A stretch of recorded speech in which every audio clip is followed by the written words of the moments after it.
അമേരിക്കയിലേക്ക് ഇറക്കുമതി ചെയ്യുന്ന ബ്രാൻഡഡ് മരുന്നുകൾക്ക് 100% വരെ തീരുവ പ്രഖ്യാപിച്ച് പ്രസിഡന്റ് ഡൊണാൾഡ് ട്രംപ്. ഇറക്കുമതിക്കാർക്ക് അധിക നികുതിയുടെ ഭാരം ഉപഭോക്താക്കളിലേക്ക് കൈമാറാൻ കഴിയില്ലെന്നും ഇത് വിലക്കയറ്റത്തിന് കാരണമാകില്ലെന്നും അദ്ദേഹം വാദിച്ചു. എന്നാൽ ട്രംപിന്റെ പുതിയ നീക്കം ഇന്ത്യയെ കാര്യമായി ബാധിച്ചേക്കും. ഇന്ത്യയുടെ ഫാർമ കയറ്റുമതിയുടെ ഏകദേശം 40% അമേരിക്കൻ വിപണിയിലേക്കാണ് പോകുന്നത്.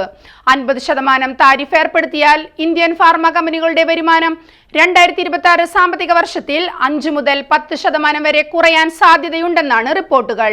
റഷ്യയിൽ നിന്ന് എണ്ണ വാങ്ങുന്നതിന്റെ പേരിലാണ് ഇന്ത്യക്കെതിരെ ഡൊണാൾഡ് ട്രംപ് അടുത്തിടെ 50% തീരുവ ചുമത്തിയത്. ഇതിന് പിന്നാലെയാണ് ട്രംപ് മരുന്നുകൾക്കും തീരുവ പ്രഖ്യാപിച്ചിരിക്കുന്നത്. ബ്രാൻഡഡ് മരുന്നുകളെക്കാൾ വില കുറഞ്ഞ ജനറിക് മരുന്നുകളാണ് ഇന്ത്യയിൽ നിന്ന് അമേരിക്കയിലേക്ക് കൂടുതലും ഇറക്കുമതി ചെയ്യുന്നത്.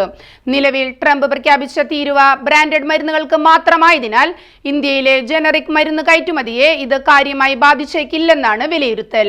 എന്നാൽ പുതിയ പ്രഖ്യാപനം ഫാർമ വിപണിയെയും നിക്ഷേപകരെയും ബാധിച്ചേക്കാമെന്നും വിദഗ്ധർ പറയുന്നു.